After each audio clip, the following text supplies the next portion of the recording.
ओम श्री जगदम्बिकाय नमः। श्रीमद्देवी भागवत नमासकंद। पंचविधि प्रकृति का स्पष्टीकरण तथा अंश कला एवं कलांश का विशद विवेचन। भगवान नारायण कहते हैं, हे नारद, गणेश, जननी, दुर्गा, लक्ष्मी, सरस्वती, सावित्री और राधा, ये 5 देवियां प्राकृतिक कहलाती हैं। इन्हीं पर सृष्टि निर्भर है। नारद जी ने पूछा, ज्ञानियों में प्रमुख स्थान प्राप्त करने वाले साधु, वह प्रकृति कहाँ से प्रकट हुई है, उसका कैसा स्वरूप है, कैसे लक्षण है तथा क्यों वह 5 प्रकार की हो गई, उन समस्त देवियों के चरित्र, उनकी पूजा के विधान, उनके गुण तथा वह किसके यहाँ कैसे प्रकट हुई, ये सभी प्रसंग आप मुझे बताने की कृपा करें। भगवान नारायण कहते हैं, वत्स का अर्थ है प्रकृष्ट और प्रकृति से सृष्टि के अर्थ का बोध होता है, अतः सृष्टि करने में जो परम प्रवीण है उसे देवी प्रकृति कहते हैं। सर्वोत्तम सत्व गुण के अर्थ में प्र शब्द, माध्यम रजोगुण के अर्थ में क्र शब्द और तमोगुण के अर्थ में ती शब्द है, जो त्रिगुणात्मक स्वरूप है। वही परम शक्ति से संपन्न होकर सृष्टि विषय कार्य में प्रधान प्रकृति कहलाती है। प्रथम अर्थ में और कृति सृष्टि अर्थ में तथा सृष्टि के आदि में जो देवी विराजमान रहती हैं उसे प्राकृतिक कहते हैं। सृष्टि के अवसर पर ब्रह्म परमात्मा स्वयं 2 रूपों में प्रकट हुए, प्रकृति और पुरुष। उनका आधा दाहिना अंग पुरुष और आधा बायां अंग प्रकृति हुआ। वही प्रकृति ब्रह्म स्वरूपा, नित्या और सनातनी है। पर ब्रह्म परमात्मा के सभी अनुरूप गुण इन प्रकृति में निहित हैं। जैसे अग्नि में दहिका शक्ति सदा रहती है, उसी से परम योगी पुरुष स्त्री और पुरुष में भेद नहीं मानते। नारद वह कहते हैं कि सत असत जो कुछ भी है सब ब्रह्म में है। भगवान श्री कृष्ण स्वतंत्र सर्वतंत्र परम पुरुष हैं। उनके मन में सृष्टि की इच्छा उत्पन्न होते ही तुरंत मूल प्रकृति परमेश्वरी प्रकट हो जाती है। तदंतर परमेश्वरी की आज्ञा के अनुसार इनके 5 रूप हो जाते हैं। विभिन्न सृष्टि का सृजन करना इनका प्रधान उद्देश्य है। भगवती प्रकृति भक्तों के अनुरोध से अथवा उन पर कृपा करने के लिए विविध रूप धारण करती हैं। श्री गणेश जी की माता भगवती दुर्गा हैं। उन्हें शिव स्वरूपा कहा जाता है। ये भगवान शंकर की प्यासी भार्या हैं। नारायणी, विष्णु, माया, पर ब्रह्म स्वरूपणी नाम से ये प्रसिद्ध हैं। ब्रह्मादि देवता, मुनिगण तथा मनु प्रकृति प्रभुति सभी इनकी पूजा करते हैं। वह सबकी व्यवस्था करती हैं। उनका चरित्र परम पावन है। यश, मंगल, सुख, मोक्ष और हर्ष प्रदान करना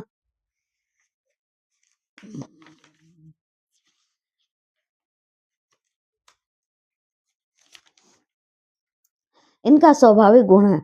दुख, शोक और उद्वेग को दूर कर देती हैं। शरण में आए हुए दीनों एवं पीड़ितों की रक्षा में सदा संलग्न रहती हैं।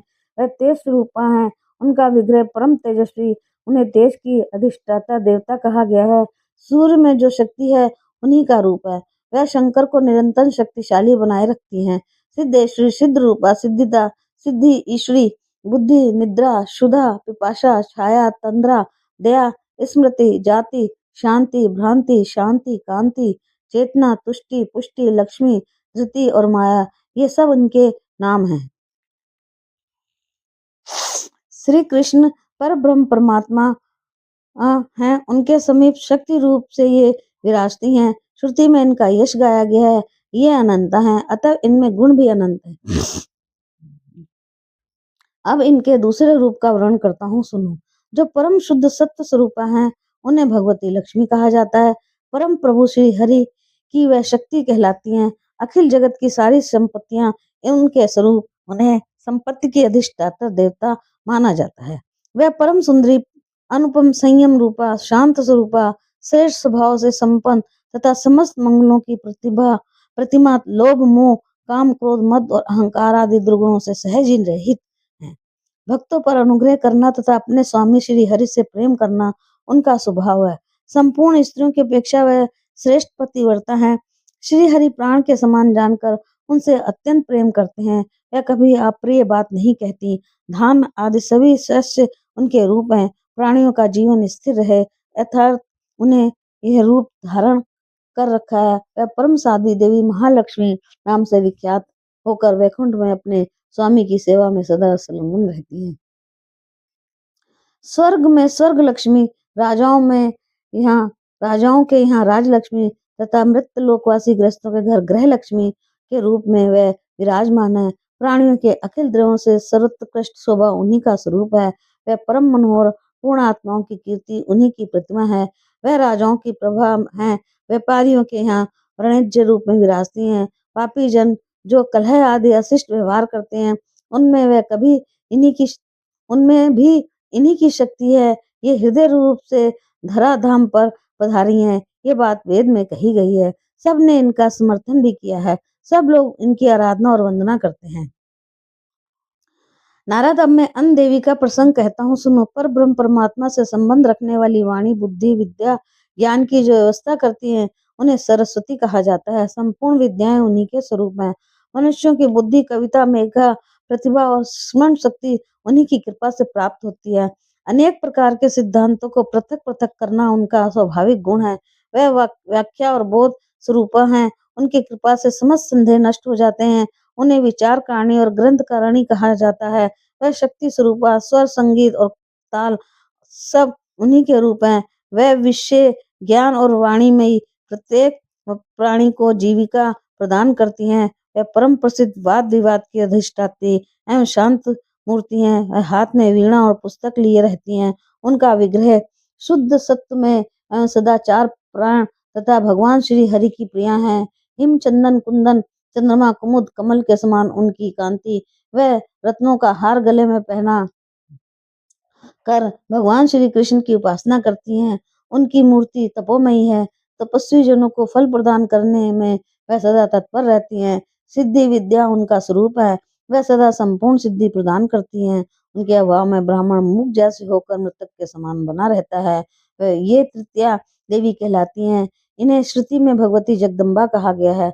नारद, इनके सिवा कुछ अन्य देवी भी हैं। आगम शास्त्र के अनुसार उनका वर्णन करता हूँ, सुनो। वे चारों वर्णों की माता, छंद और वेद उन्हीं से उत्पन्न हुए हैं। बुद्धिमान नारद संध्या वंदन के मंत्र और तंत्र का निर्माण उन्हीं से निर्भर है। द्विजाति वर्णों के लिए उन्होंने अपना ये रूप धारण किया है।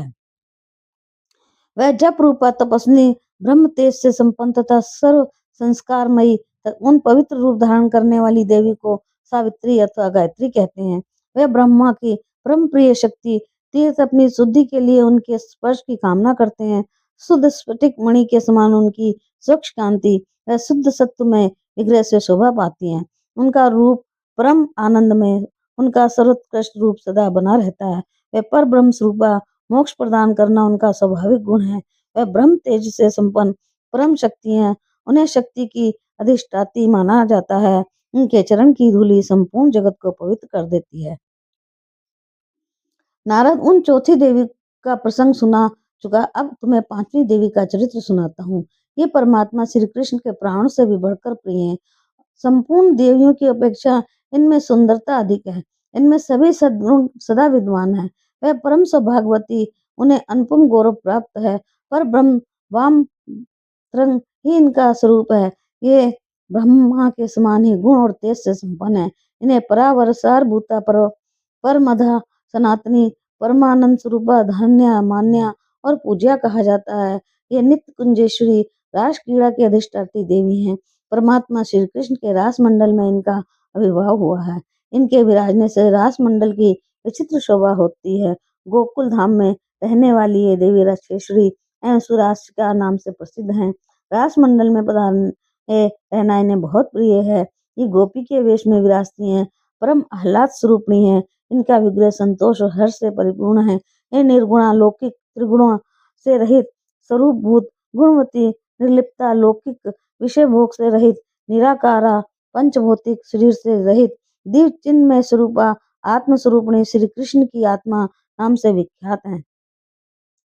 इच्छा और अहंकार से ये रहित हैं। भक्तों पर कृपा करने के लिए इन्होंने अवतार धारण कर रखा है। वेदांतोक्त विधि के अनुसार ध्यान करने से विद्वान पुरुष इनके रहस्य को समझ पाते हैं। सुरेंद्र एवं मुनीन्द्र प्रभृति समस्त प्रधान देवता अपने चर्म चक्षुओं से उन्हें देखने में असमर्थ हैं। ये नील रंग के दिव्य वस्त्र धारण करती हैं। इनके प्रकार अनेक प्रकार के दिव्य आभूषण इन्हें सुशोभित किए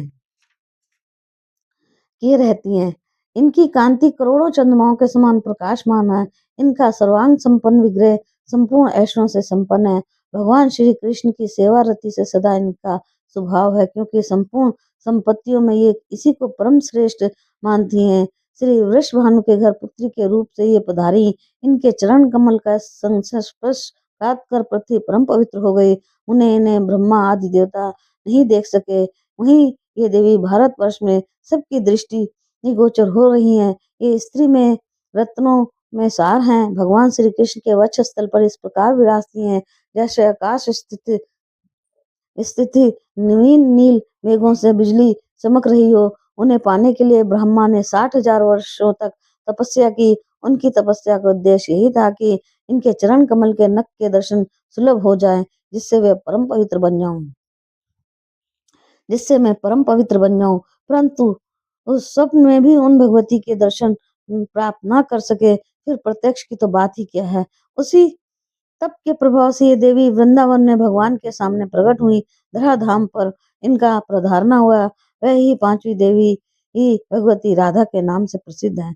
इन प्रकृति देवी के अंश कला कलांश और कला का अंश भेद से अनेक रूप हैं। प्रत्येक विश्व में संपूर्ण स्त्रियां इन्हीं के रूप मानी जाती हैं। ये 5 देवियां परिपूर्णतम हैं। इन्हें भगवती विद्या कहते हैं। इन देवियों के जो जो प्रधान अंश हैं, अब उनका वर्णन करता हूँ, सुनो। भूमंडल में पवित्र करने वाली गंगा इनका प्रधान अंश है। ये सनातनी गंगा जलमयी है।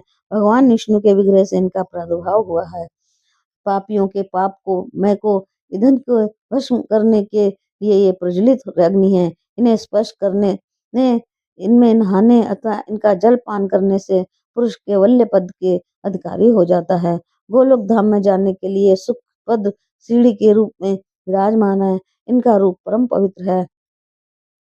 समस्त तीर्थों और नदियों में ये श्रेष्ठ मानी जाती हैं। ये भगवान शंकर के मस्तक पर जटा में ठहरी थी। वहां से निकली और पंक्तिबद्ध होकर भारतवर्ष में आ गई। तपस्वी जन अपनी तपस्या में सफलता प्राप्त कर सकें तदर्थ शीघ्र ही इनका प्राधारणा हो गया।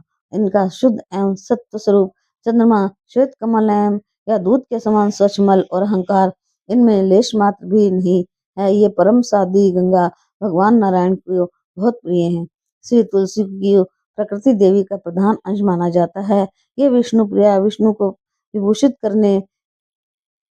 किए रहना इनका स्वाभाविक गुण है। भगवान विष्णु के चरणों में सदा विराजमान रहती हैं। उन्हें तपस्या संकल्प और पूजा आदि सभी शुभ कर्म इन्हीं से संपन्न होते हैं। पुष्पों में ये मुख्य मानी जाती हैं। ये परम पवित्र एवं पुण्य प्रदा हैं। अपने दर्शन और स्पर्श मात्र से ये तुरंत मनुष्यों को परम धाम के अधिकारी बना देती हैं।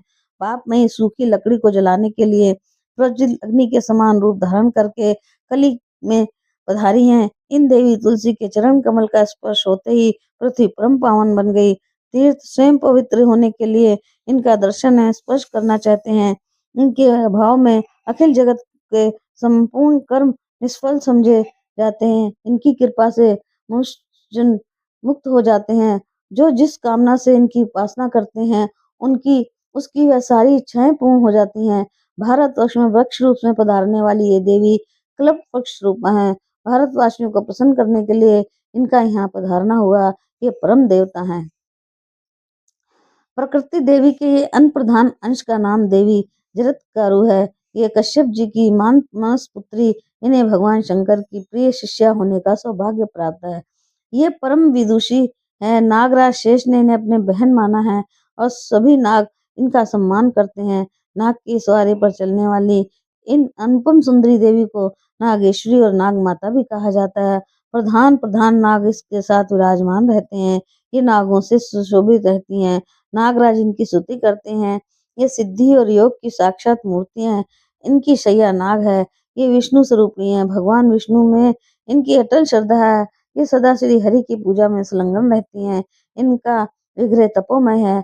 तपस्वी जनों को फल प्रदान करने में ये परम कुशल हैं। ये स्वयं भी तपस्या करती हैं। उन्होंने देवताओं के वर्ष से 3 लाख वर्ष तक भगवान श्री हरि की तपस्या की। भारतवर्ष में जितने तपस्वी और तपस्वियां हैं उन सब में ये श्रेष्ठ संपूर्ण मंत्रों की अधिष्ठात्री हैं। ब्रह्मा तेज से इनका विग्रह सदा प्रकाशमान रहता है। इनको पर ब्रह्म स्वरूपा कहते हैं। ये ब्रह्मा के चिंतन में सदा संलग्न रहती हैं। जरत्कारु मुनि भगवान श्री कृष्ण के अंश हैं। इनके द्वारा पतिव्रत धर्म पूर्ण पालन होता है। मुनिवर आस्तिक जो तपस्वियों में श्रेष्ठ गिने जाते हैं। ये देवी उनकी माता है। नारद प्रकृति देवी के एक प्रधान अंश को देवसेना कहते हैं। मातृकों गांव में ये परम श्रेष्ठ मानी जाती हैं। इन्हें लोग भगवती षष्ठी के नाम से कहते हैं।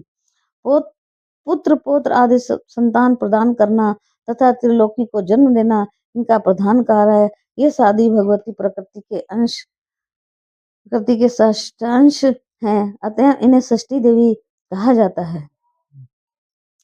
संतान उत्पत्ति के अवसर पर अभ्युदय के लिए इन षष्ठी योगिनी की पूजा होती है। अखिल जगत में 12 महीने लोग इनकी निरंतर पूजा करते हैं। पुत्र उत्पन्न होने पर छठे दिन सूतिका ग्रह में इनकी पूजा हुआ करती है। यह प्राचीन नियम है। कल्याण चाहने वाले कुछ व्यक्ति 21वें दिन इनकी पूजा करते हैं। मुनियों को प्रणाम करने पर ये सदा उनकी अभिलाषा पूर्ण कर देती हैं। अतः इन्हें सर्वोत्तम देवी कहते हैं। इनकी मातृका संज्ञा है। यह दया स्वरूपणी निरंतर रक्षा करने में तत्पर रहती हैं। जल थल आकाश ग्रह जहाँ कहीं भी बच्चों को सुरक्षित रखना है उनका प्रधान उद्देश्य होता है। ये प्रकृति देवी का एक प्रधान अंश मंगल चंडी के नाम से विख्यात है। ये मंगल चंडी प्रकृति देवी के मुख से प्रकट हुई हैं। इनकी कृपा से समस्त मंगल सुलभ हो जाते हैं। सृष्टि के समय इनका विग्रह मंगल में रहता है। संहार के अवसर पर क्रोधमयी बन जाती हैं। इसीलिए इन देवी को पंडित जन मंगल चंडी कहते हैं। प्रत्येक मंगलवार के दिन विश्व भर में इनकी पूजा होती है। इनके अनुग्रह से साधक पुरुष पुत्र पौत्र धन संपत्ति यश व कल्याण प्राप्त कर लेते हैं। प्रसन्न होने पर संपूर्ण स्त्रियों के समस्त मनोरथ पूर्ण कर देना इनका स्वभाव ही है। ये भगवती महेश्वरी कुपित होने पर क्षण मात्र में विश्व को नष्ट कर सकती हैं। देवी काली को प्रकृति देवी का प्रधान अंश मानते हैं। इन देवी के नेत्र ऐसे हैं मानो कमल हो। संग्राम में जब भगवती दुर्गा के सामने प्रबल राक्षस बंधु शंभु और निशंभु डटे थे, उस समय ये काली भगवती दुर्गा के ललाट से प्रकट हुई थी। उन दुर्गा का आधा अंश माना जाता है। गुण और तेज में ये दुर्गा के समान ही है। इनका परम पुष्ट विग्रह करोड़ों सूर्यों के समान प्रकाशमान है। संपूर्ण शक्तियों में ये प्रमुख हैं। इनसे बढ़कर बलवान कोई है ही नहीं। ये परम योग स्वरूपणी देवी संपूर्ण सिद्धि प्रदान करती हैं। श्री कृष्ण के प्रति इनमें अटूट श्रद्धा है। तेज पराक्रम और गुण में ये श्री कृष्ण के समान ही हैं। इनका सारा समय भगवान श्री कृष्ण के चिंतन में ही व्यतीत होता है। इन सनातनी देवी के शरीर का अंग भी कृष्ण ही है। ये चाहे तो एक श्वास में समस्त ब्रह्मांड को नष्ट कर सकती हैं। अपने मनोरंजन के लिए अथवा जगत को शिक्षा देने के विचार से ही ये संग्राम में दैत्यों के साथ युद्ध करती हैं। सुपूजित होने पर ये धर्म अर्थ काम और मोक्ष सब कुछ देने में पूर्ण समर्थ हैं। ब्रह्म आदि देवता मुनिगण मनु प्रबुद्धि और मानव समाज सबके सब इनकी उपासना करते हैं। भगवती वसुंधरा भी प्रकृति देवी के प्रधान अंश से प्रकट है। अखिल जगत उन्हीं पर ठहरा है। ये सर्वसैया कही जाती हैं। इन्हें लोग रत्नकरा और रत्न गर्भा भी कहते हैं। संपूर्ण रत्नों की खान इन्हीं के अंदर विराजमान है। राजा और प्रजा सभी इनकी पूजा एवं स्तुति करते हैं। सबको जीविका प्रदान करने के लिए ही इन्होंने ये रूप धारण कर रखा है। ये संपूर्ण संपत्ति का विधान करती हैं। ये ना रहे तो सारा चराचर जगत कहीं भी ठहर नहीं सकता। मुनि और प्रकृति देवी की जो जो कलाएं हैं उन्हें सुनो और जिन जिन की पत्नियां हैं वह सब मैं तुम्हें बताता हूँ।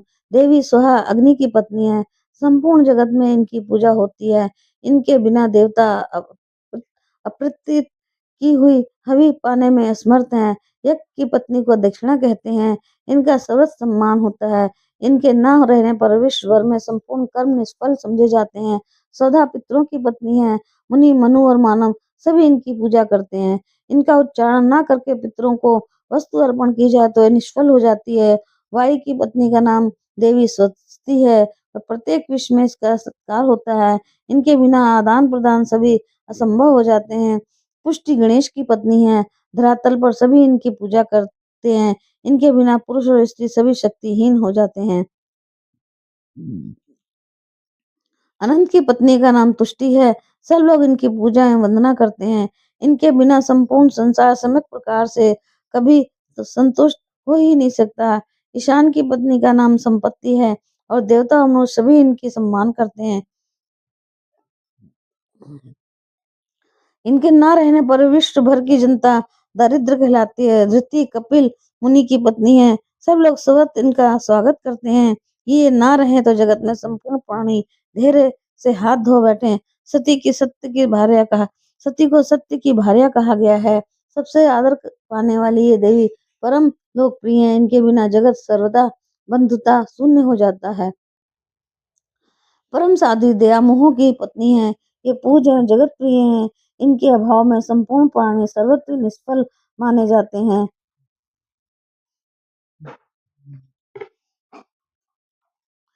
पूर्ण की सहधर्मी प्रतिष्ठा है। पूर्ण प्रदान करने वाली ये देवी सदा सुपूजित होती हैं। मुने इनके बिना सारा संसार जीते हुए भी मृतक के समान समझा जाता है। सुकर्म की पत्नी कीर्ति, इन्हें सब लोग भली भांति जानते हैं। बड़भागी पुरुषों द्वारा इनका सम्मान होता है। इनके अभाव में अखिल जगत यशोहीन होकर मृतक के समान हो जाता है। प्रिया उद्योग की पत्नी है। इन आदरणीय देवी से सब लोग सहमत हैं। नारद इनके बिना सारा संसार विधिहीन हो जाता है। अधर्म की पत्नी को मिथ्या कहते हैं। सभी धृति इनका सत्कार करते हैं। सतयुग में ये बिल्कुल अदृश्य थी। त्रेता युग में सूक्ष्म रूप से धारण करके प्रकट हो गई। द्वापर में अपने आधे शरीर से शोभा पाने लगी और कलयुग में तो यह इन मिथ्या देवी का शरीर बड़ा ही स्थूल हो गया। वह ये हठ पूर्वक सरत अपना अधिपत्य कमाए रहती हैं। इनका भाई का नाम कपट है। इनके साथ ये प्रत्येक घर में चक्कर लगाती हैं। शांति और लज्जा ये सुशील की आदरणीय पत्नी है। नारद इनके न रहने पर सारा जगत उन्मत्त की भांति जीवन व्यतीत करने लगता है। ज्ञान के तीन देव पत्नी हैं, बुद्धि, मेघा और धृति। ये तीनों ये स, ये साथ छोड़ दें तो समस्त संसार मूर्ख और पागल के समान हो जाए। धर्म के सहधर्मी का नाम मूर्ति है। कमनीय कांति वाली ये देवी सबके मन को मुक्त किए रहती हैं। विश्व के व्यवस्थापक परमात्मा इनका सहयोग पाए बिना निराधार रहते हैं। इनके स्वरूप का अपमान ना कर जो साध्वी लक्ष्मी सरस शोभा पाती हैं। श्री और मूर्ति दोनों ही इनके स्वरूप हैं। ये परम मान्य धन्य एवं सपूज्य हैं।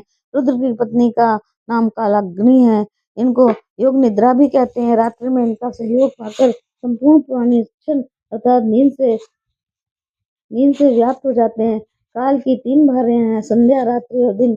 ये ना रहे तो ब्रह्मा भी की संख्या का गणन नहीं कर सकते। सुधा और पिपासा ये दो लोक की भारें हैं। ये परम धन्य मान और आदर की पात्र हैं। ये अनुकूल ना हो तो सारा जगत चिंतातुर हो सकता है। प्रभा और दहिका ये तेज की स्त्रियां हैं। इनके अभाव में जगत सृष्ट ब्रह्मा अपना कार्य संपादन करने में असमर्थ हैं। ज्वर की दो भारे हैं, जरा और मृत्यु। ये दोनों काल की पुत्री हैं। प्रिय होते हुए भी ये अप्रिय हैं। इनकी सत्ता ना रहे तो ब्रह्मा के बनाए हुए जगत की अवस्था ही बिगड़ जाए। निद्रा की कन्या का नाम तंद्रा है और ये प्रीति ये दो सुख की प्रियाएं हैं। ब्रह्मपुत्र नारद विधि के विधान में बना रहने वाला ये सारा जगत इनसे व्याप्त है। श्रद्धा और भक्ति ये दो परम आदरणीय पत्नियां वैराग की हैं। उन्हें इनके कृपा प्रसाद से अखिल जगत सदा जीवन मुक्त हो सकता है। देव माता आदित्य गौओं की को उत्पन्न करने वाले सुरभि, दैत्यों की माता दिति, क्रुद्ध, विनीता और दनु ये सभी देवियां सृष्टि का आकार संभालती हैं। इन्हें भगवती प्रकृति की कला कहा जाता है। अन्य भी बहुत सी कलाएं हैं। कुछ कलाओं को परिचय कराता हूँ, सुनो। चंद्रमा की पत्नी रोहिणी और सूर्य की संज्ञा। मनु मनु की भार्या का नाम शत्रुपा है। सची इंद्र की धर्म पत्नी है। बृहस्पति की सहधर्मी तारा है। अरुंधति वशिष्ठ मुनि की धर्म पत्नी है। अहिल्या गौतम की, अनसुईया अत्रि की, देवहूति गृदम मुनि की और प्रसूति दक्ष की पत्नी है। पितरों की मानसी कन्या मेनका अंबिका की पुत्री भी कहलाती है। लोपामुद्रा कुंती और कुबेर की पत्नी को सभी जानते हैं। वरुण की पत्नी भी प्रसिद्ध है। बलि की भार्या का नाम विंध्यावली है। कांता, दमयंती, देवकी, गंधारी, द्रौपदी, शैब्या, सत्यवती, वृषभानुप्रिया, कुलीना, राधा की जननी साध्वी, यशोदा, मंदोदरी, कौशल्या, सुभद्रा, रेवती, सत्यभामा, कालिंदी, लक्ष्मणा, जामवंती, नागरजिती, मित्र, विंध्या, रुक्मणी, सीता जो स्वयं लक्ष्मी कहलाती हैं, काली, व्यास को जन्म देने वाली महासती, योजन गंधा, बाणपुत्री, उषा, उसकी सखी, चित्रलेखा, प्रभावती भानुमती, मायावती, परम पर परशुराम जी की माता रेणुका, परशुराम जी की माता रेणुका, बलराम की जननी रोहिणी और एक नंदा जो श्री कृष्ण की बहन परम साध्वी दुर्गा कहलाती हैं। भारतवर्ष में भगवती प्रकृति ये बहुत सी कलाएं विख्यात हैं। जो जो ग्राम देवियां हैं वह सभी प्रकृति की कलाएं हैं। विश्व भर में जिनकी जितनी स्त्रियां हैं उन सबको कला की का अंश और समझना चाहिए। इसीलिए स्त्रियों के अपमान से प्रकृति का अपमान माना जाता है। पति और पुत्र के सहित साध्वी ब्राह्मणी ही का वस्त्र अहंकार और चंदन से जो पूजा करता है उसके द्वारा भगवती प्रकृति सुपूजित होती है। जिसने ब्राह्मण की अष्टवर्षा कुमारी का वस्त्र अलंकार एवं चंदन आदि से अर्चन किया उसके द्वारा भगवती प्रकृति स्वयं पूजित हो गई। उत्तम, मध्यम और निकृष्ट प्राय सभी स्त्रियां भगवती प्रकृति की अंग हैं। जो श्रेष्ठ आचरण वाली तथा पतिव्रता स्त्रियां हैं उन्हें प्रकृति देवी का स्तवांश समझना चाहिए। उनको उत्तम माना जाता है। जिन्हें भोग ही प्रिय है वह राजस अंश में प्रकट स्त्रियां मध्यम श्रेणी की कही गई हैं। वह सुख और भोगने के लिए विवश होकर सदा अपने कार्य में लगी रहती हैं। प्रकृति देवी के तामस अंश से उत्पन्न स्त्रियां अधम कहलाती हैं। उनके कुल का कुछ पता नहीं रहता। उनके मुख और क्रूप होते हैं। वह द्रुत और स्वेच्छाचारिणी और कलह प्रिया होती हैं। भूमंडल पर वह उल्टा कहलाती हैं। पुंचली स्त्री भी प्रकृति का तामस अंश कही गई हैं। नारद इस प्रकार प्रकृति के संपूर्ण रूप का वर्णन कर दिया। भारतवर्ष परम पवित्र है। भारतवर्ष परम पवित्र देश है। भूमंडल पर धार कर इस देश में सभी देवियां सुपूजित हुई दुर्गा दुर्गति का नाश करती हैं। राजा सूरत ने सर्वप्रथम इन्हीं की उपासना की। इसके पश्चात रावण का वध करने की इच्छा से भगवान श्री राम ने देवी की पूजा की। तत्पश्चात भगवती जगदम्बा तीनों लोकों में सुपूजित हो गई। पहले दक्ष के यहाँ ये प्रकट हुई थी। दैत्यों का वध करने के पश्चात स्वामी का अपमान देखकर उन्होंने यज्ञ में अपना वह शरीर त्याग दिया। फिर हिमालय की पत्नी के उधर से उत्पन्न हुई। भगवान शंकर को अपना पति बनाया। गणेश, स्कंद इनके दो पुत्र हुए। गणेश को स्वयं श्री कृष्ण माना जाता है। स्कंद विष्णु पुत्र हो गए चुके हैं। नारद इसके बाद राजा मंगल ने सर्वप्रथम लक्ष्मी की आराधना की है। इसके उपरांत तीनों लोकों में देवता, मुनि और मानव इनकी पूजा करने लगे। राजा अश्वपति ने सबसे पहले सावित्री का अनुष्ठान किया। फिर प्रधान देवता और श्रेष्ठ मुनि इनके उपासक बन गए। ब्रह्मा ने पहले सरस्वती का सम्मान किया। इसके बाद ये देवी तीनों लोकों में देवताओं और मुनियों की पूजा हो गई। सर्वप्रथम गोलोक में राजमंडल के अवसर पर भगवती राधा की पूजा हुई। गोपों, गोपियों, गोप कुमारों, कुमारियों के साथ सुशोभित होकर श्री कृष्ण ने राधा का पूजन किया था। उस समय कार्तिकी पूर्णिमा की चांदनी रात थी। गौओं का समुदाय भी इस उत्सव में सम्मिलित था। फिर भगवान की आज्ञा पाकर ब्रह्मा, प्रभृति देवता तथा मुनिगण बड़े हर्ष के साथ भगवती भक्ति पूर्वक पुष्प एवं धूप आदि सामग्रियों से निरंतर इनकी पूजा वंदना करने लगे। स्तुति भी की इस भूमंडल पर पहले इनकी पूजा राजा सुयज्ञ ने की। ये नरेश पूर्ण क्षेत्र भारतवर्ष में थे। भगवान शंकर के आदेशानुसार उन्होंने राधा देवी की उपासना की थी। फिर भगवान श्री कृष्ण की आज्ञा पाकर त्रिलोकी में मुनिगण पुष्प एवं धूप आदि उपचारों से भक्ति प्रदर्शित करते हैं उनकी पूजा में सदा तत्पर हो गए। जो जो कलाएं प्रकट हुई उन सब की भारतवर्ष में पूजा होती है। उन्हें तभी से प्रत्येक ग्राम और नगर में ग्राम देवियों की पूजा प्रचार हो गया। इस प्रकार भगवती प्रकृति का संपूर्ण शुभ चरित्र में तुम्हें सुना चुका। सभी लक्षण वैदिक प्रमाण से संपन्न। अब पुनः तुम क्या सुनना चाहते हो? अध्याय 1।